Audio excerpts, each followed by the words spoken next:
Kapag sumasapit ang Pasko, nabubuhay ang diwa ng bigayan. Sa kalikasan, bukod sa pagpapakita ng diskarte, lakas at tapang, nabubuhay rin ang marami sa pagbibigayan. Ito ang tinatawag na mutualism. Dahil espesyal na relasyon ng mga hayop ang ipakikita namin.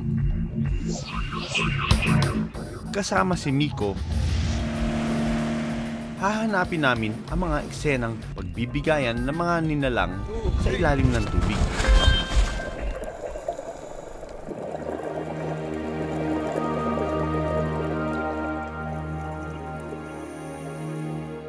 Sa dagat, iba't ibang species ng hayop ang namumuhay na magkasama.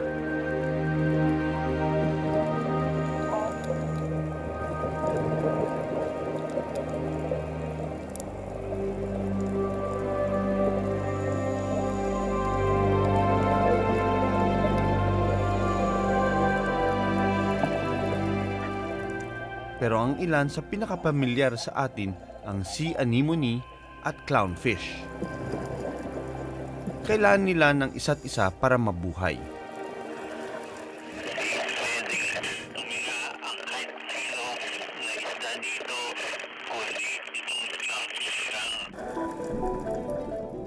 Ang clownfish ang natatanging isda na naging immune o hindi tinatablan ng lason ng sea anemone.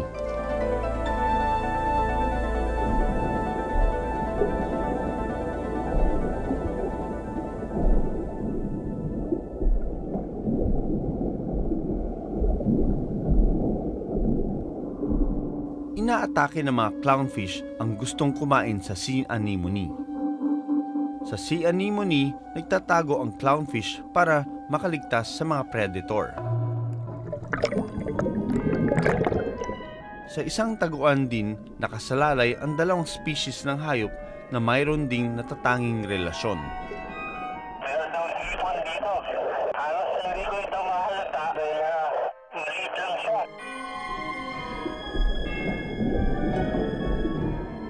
Parehong nakikinabang ang goby fish at pistol shrimp sa ganitong setup. Ang goby nagsisilbing lookout sakaling may papalapit na kaaway. Ang pistol shrimp naman ang taga-hukay ng bahay.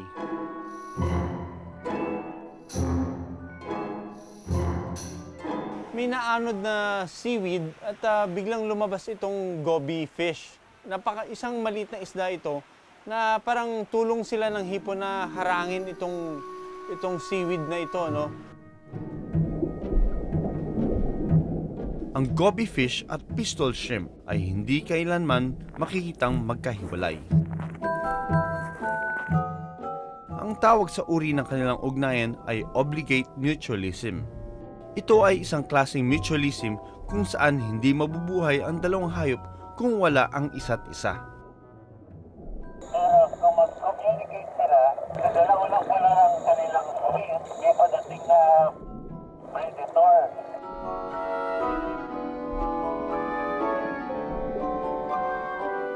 Nakita na natin yung mga halimbawa ng mutualism dito sa ilalim ng tubig. Sa lupa, may natatangi ring relasyon na makikita sa bakuran lang natin.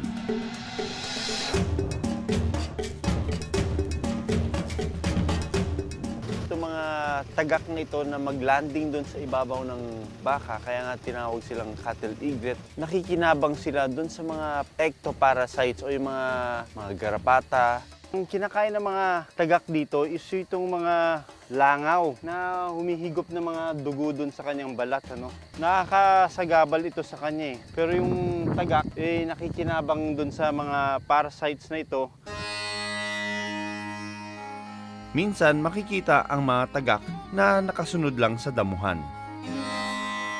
Kapag naglalakad kasi ang baka, nabubulabog ang mga insekto sa ilalim na siya namang kinakain ng mga tagak.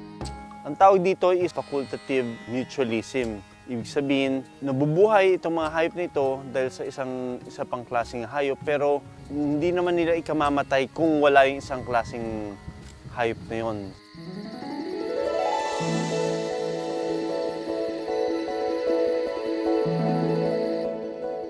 Pero ang isa marahil sa pinakaimportanteng relasyon ay ang sa paru-paro at mga halaman. Kapag dumadapo ang mga paru-paro sa bulaklak para sumipsip ng nectar, dumidikit ang mga pollen sa paan ng paru-paro. Sa pagdapo sa ibang bulaklak, naililipat ang mga dumikit na pollen. Mga butterflies is very important in the life of a plant. Dahil yung mga butterflies ang nagpo-pollinate para magkaroon siya ng seed, doon magsisimula na naman yung bagong buhay ng halaman. Ilan lang ito sa mga species ng hayop at halaman na nagtutulungan para ipagpatuloy ang buhay sa isa't isa. At hindi lang ito tuwing may selebrasyon katulad ng Pasko. Sa kalikasan, araw-araw nakikita ang pagbibigayan.